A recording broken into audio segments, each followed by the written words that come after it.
Hi, and welcome to Long Live the Queen, where we talk about the women who made history. And by we, I mean the royal we, because it's just me. Today we're going to talk about Catherine Gordon.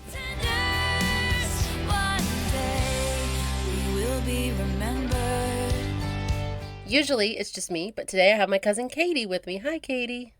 Hi. We are going to talk about Catherine Gordon, and I may occasionally call her Kathy Gordon, because she did actually go by Kathy Gordon sometimes, which Oh, sounds like a very modern name. yeah. It kind of sounds Yeah. like a Gal Friday from the 60s, like, Oh, yeah. you Well, my know? mom was Kathy. My mom was Yeah, Kathy. yeah, I mean, she was yeah, Kathleen. Still, she went by Kathy for the longest time, so yeah, that's funny. yeah. So I may call her Kathy Gordon sometimes, and that's just because that's. It reminds me of Queen Elizabeth I's governess. Her name was Cat Ashley, and that always sounds like a very modern name to me too. Love I'm that. like, this is crazy. Like way back in the day, there's a Kathy and a cat and a. Because there's Right. so many Catherines, you had to have nicknames. I'm sure, right? So, Kathy Gordon was born in the year of our Lord 1474. Her father was Earl George Gordon of Huntley, and George had been the son in law of King James I of Scotland. His second wife had been Princess Annabella, the daughter of the king. His third wife was Lady Catherine's mother. Okay. So, not related to the royal family, but sort of in their extended blended family vibe. When Catherine was in her late teens or early 20s, because we don't know a lot about her childhood, she's just a minor, she's a daughter of a minor Scottish nobleman. So they didn't write too much about her. So when she was in For her late teens or early 20s, she was married. And she married a favorite of the King of Scotland, a friend of the king, King James IV. And King James IV was about her age, and so was this friend. And his friend at court was named Perkin Warbeck. And Perkin and Catherine were getting married, and Perkin was no one of note officially. He was just a commoner and friend of the king in public. But word on the street, and by the street I mean the corridors at Scottish court, he was secretly a prince. Ooh. A decade earlier, there had been some pretty major drama down in England. The young king and his brother were shut up in the Tower of London for their safety, in air quotes, Okay. by their uncle and regent and guardian, Richard, Duke of Gloucester. And this And is King James, or no, this is this is down in England a few years okay. back. This is the princes in the tower. Okay. Their dad had died, their uncle became their guardian, and Okay. he put them in the tower for safety, Okay. and they gradually disappeared from public view, and no one ever saw them again. Were they offed? That is the generally accepted story was that the boy's uncle Richard had them killed. Oh, But okay. Richard always denied it, and there are some hardcore Richard stands who are like, he absolutely did not. Someone else framed him for it. But they were just missing. And Richard had himself crowned king because he was next in line if they were missing, which is why a lot of people were like, oh, Go homie, figure. you were The in air. charge. You were the regent of the country. You were acting king. The real king, your nephew, a little boy of like 12, went missing. And now you're king. How lucky. Highly sus. But there are definitely Ricardians who are like, no, it was a frame job. People just hated him. Mm-hmm. And to be fair, he was deposed by the Tudors. So that was the Tudor story. Like, he's an evil king who killed his nephew. That's why he had to be deposed. And the victors do determine what the history books say. So Got it. there's definitely a chance that he didn't do it. But there's a lot of red flags where you're like, oh, but he did Yeah. have the most to gain. He became King Richard III of England. But there were other stories too, and one of these stories was that one of the boys had gotten away, that his mother had put him into hiding and replaced him with a body double. Okay. And Prince Richard, the younger of the boys in the tower, named after his uncle, the one who potentially killed him, Perkin Warbeck was claiming to be that Prince Richard. He was like, that was Oh, me. My mom did hide me, and here I am. Boom. okay. And that was the man Kathy Gordon was marrying. Okay.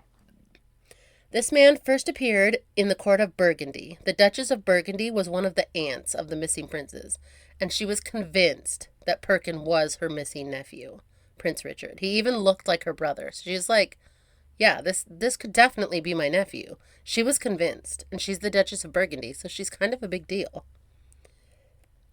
The problem in England was that mean old Uncle Richard had been killed by an invading army 5 years before, specifically by Henry Tudor, King Henry VII. Okay. He was now the King of England, and he was married to Elizabeth of York, who, if Perkins was the prince, that was his sister, the Queen of England. Okay. And that's kind of how King Henry VII, he got in popular support by marrying the old king's oldest daughter. Got it. Because obviously she didn't get put in the tower with the boys. Exactly, because she's a girl. Because she's a girl. Yes.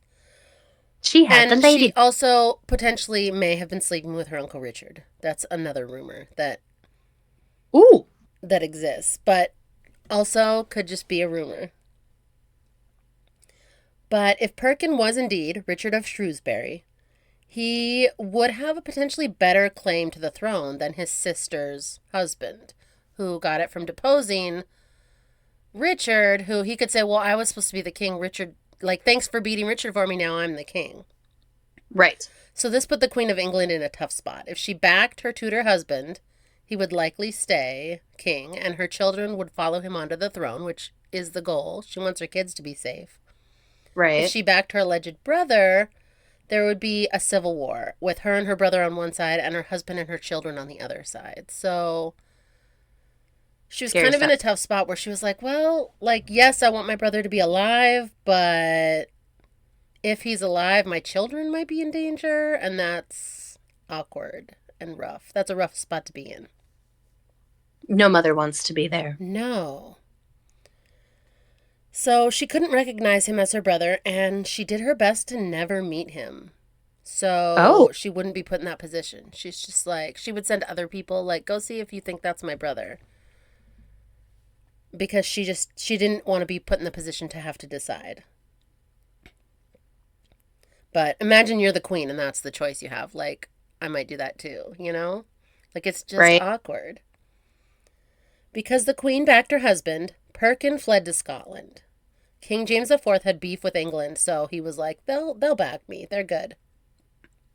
And that's how we get to Kathy Gordon marrying Perkin Warbeck. This is the guy she's marrying. Okay. He was Now, claiming... Oh, sorry, go ahead. that's fine. James, is he the pretender for the throne? Is that where James the this? Fourth is the King of Scotland. UK is not a thing yet. Okay. So So this is Scotland and England have different kings. okay. So this is 19, set in 17. This was before the uprising. This is before Culloden. This is Way before before. This is the 1400s. So this is 1400. it's Okay. like Sorry. 300 years before Outlander. Okay. Okay. I love that this is where we're at. Yes. You're Yes. like, I heard 17. I hear Culloden, I think Outlander. Yes, absolutely. Yeah. No. That's exactly right. That's why I was trying to place, like, I was like, okay, wait, Yes. like, so this is before any of that stuff would happen. Okay. Yes. Yes. I'm By tracking the now in history. time Outlander happens, the UK is a thing, so Scotland and England have the same king. Right. Scotland, England, Wales, and Ireland all have the same king during Outlander, but at this point they're all different kingdoms. Although, yeah, I mean, the King of England was not claiming to be the King of Ireland yet. King Henry VIII is like a baby at this point. And he's Right. the first king who says, I'm King of Ireland too. So Oh, they're all kind of separate. okay. And Perkin was claiming to be the rightful King of England. And James, the King of Scotland, was backing him. And Okay. he needed an important noble girl for his wife, and that's where Catherine stepped in. It probably wasn't up to her. This was a deal Okay. that her father made with the King of Scotland to make Perkin look more important. Catherine and Perkin were, though, reportedly very fond of each other. They may have been courting before. Okay. So they didn't hate it. Okay. Now, she was no one of importance until this moment in time, Her correct? dad is a Scottish nobleman, but they're kind of a lesser nobility. So She's at court. She's a noble girl, but she's not a princess. She's not. Got it. Yeah. And Scotland's not huge in the European court at this point, so Got it's it. not like she's a minor noble girl from France or Spain, which would be Right. more Okay. important at the time. And so Perkin Warbeck, aka Richard of Shrewsbury, because we don't know, so it could be Richard of Shrewsbury, and Catherine Gordon were married sometime before the 13th of January, 1496. So by the Okay. 13th of January, 1496, we do know they were married. And by that point, they were both about 22 years old. So Okay. sometime before 22, they got married. Spain and England had been trying to make a deal. They were trying to marry 11-year-old Infanta Catalina to 11-year-old Prince Arthur. So Scotland invited Spanish ambassadors to Scottish court and said, hey, I don't know if you've heard, but we have the rightful King of England up here. So if you Mm. marry your princess to that English prince, expect resistance because we probably will invade and we'll probably say, hey, we're the real king. Now, Arthur, this is King Henry the Seventh's kiddos. So it's So, King Henry VIII's older brother, okay. the one who was Just, supposed to be King of England okay. before his untimely death. Okay. And they basically just warned him, like, hey, expect resistance. We have someone who has a pretty good claim to the throne if we can convince people that he is Richard of Shrewsbury. So be careful marrying your daughter to this fake king to be. Right. The marriage was celebrated in Edinburgh with a tournament, and it was a royal wedding. King James gave Perkin clothes for the wedding and armor covered in purple silk, which I don't know what armor covered in purple silk looks like, but I want to see it. I wonder if it was like a sash or something, Kind like of, yeah, across, that's kind of what I like, feel like it must have like, been. like up on the shoulder across Yeah. the. Mm-hmm. And And it's purple Scottish, is the color of royalty, so they were trying to send a message. and Scotland also would have had kilts, so like it could have been even more so. They would have been, but they were like, this is an English king. They would have dressed him up like an English. That's true. That's why the armor. Oh, that's true. It's because it's Richard. Yeah. They're trying to be like, look, we have the real King of England here. Right. We're the real ones in charge. Scotland was sending a message that this was a king, the King of England. And it does appear that the young couple were in love. They had courted a bit before the wedding, and love letters from Perkin to Catherine still exist. So there were some feelings. Like there were love letters. Although, if the world took this claim seriously, he would have matched with someone of higher rank than a Scottish noble girl, because kings often married princesses. So Right. there was definitely some doubt in the greater European of it all. His most die-hard supporter was Margaret, Duchess of Burgundy, his aunt, purportedly, if he is Richard of Shrewsbury. She had lost her brother and all of her nephews, and desperately wanted Perkin to be her long-lost nephew, Richard. So she was the main person in Europe back, like, yes, this is definitely him. 8 months after the wedding, King James and Perkin, aka Richard, were preparing to invade England. Europe was not on board with this drama. They were like, really? Like, get it together. Ludovico Sforza, an Italian, wrote to Spain and asked them to settle the UK down. They were like, look, you're the only one who has any kind of say over there in the UK, which, of course, doesn't exist, but we're just calling it the UK because it's just UK drama. And pressure was applied from the Spanish ambassadors at Scottish court to settle this dispute. They were like, is this really something you want to go for? Like, can we just let it be? And Perkin didn't have as much support in England as he expected without support from his potential sister, the Queen of England, because people definitely knew that she was the daughter of the old king. And if she's not going to back this guy as her brother, then nobody else is going to take it very seriously either. Right. And King James IV kind of regretted his Hail Mary and decided that he needed to get rid of Perkin and Perkin's new wife. He was like, oh, yeah, maybe not. Oh, okay. So Perkin was given a ship called the Cuckoo and sent packing. Scotland was like, no thanks. We changed our minds. After a second attempt to invade England, Perkin was left with only about 120 men, and Catherine was still by his side. She was ride or die. Perkin and Catherine landed one more time in Cornwall, and the Cornish people were angry about taxes, and there had been uprisings. They were the most unsettled part of England. He showed up the perfect politician. He's like, hey, my name is Richard of Shrewsbury. I could be your king. I'll lower taxes. Vote for King Richard IV. And 6,000 Cornishmen joined his cause, so he's got an army. Oh gosh. Okay. Until England sent their army after them to shut that shit down, and in a panic, Perkin abandoned his army as they were losing. Oh no. Yeah, that didn't really inspire loyalty. And Perkin was found, surrounded, and captured by the English. Catherine was also captured by the English. At the time of her capture, it was thought that Catherine had a baby and also that she was pregnant. But Oh it is wow. unclear what happened to her children. They don't appear to have survived. Ooh. Though there were rumors that at least one of them was hidden in Wales, like his father purportedly had been. Okay. And Perkin was first kept at court, which is crazy to me if he was kept at court, how his sister still didn't meet him. But by all reports, she never met him, even though now he's at English court where she lives.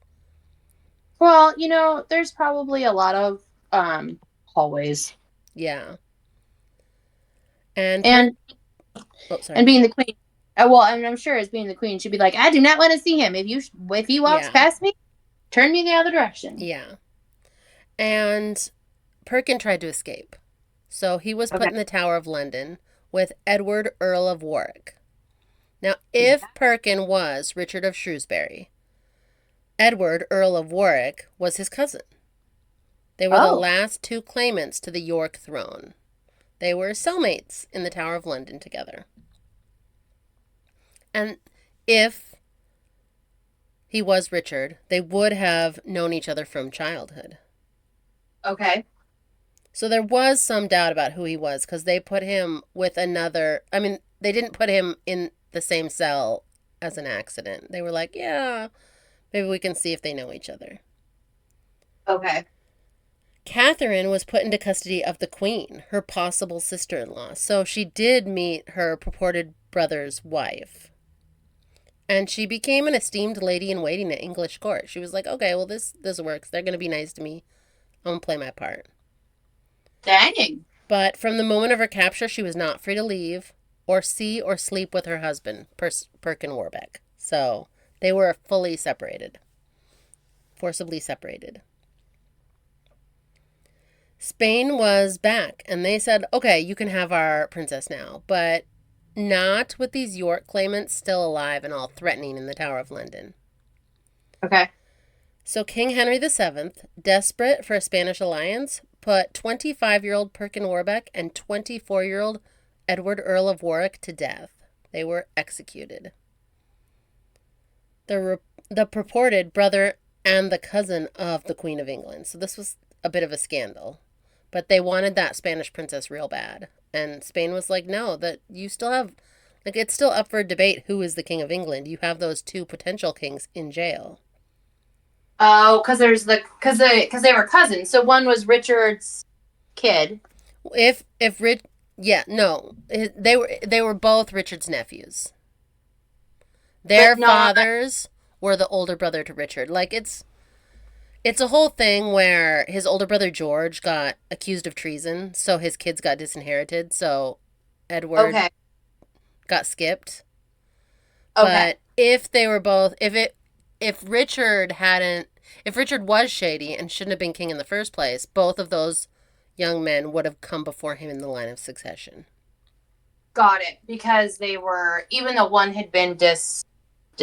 Disinherited. And one may not be Richard of Shrewsbury, but he's claiming he is. You know the drill. Part 2 is on Patreon, and the link for Patreon is in the show description. See you there.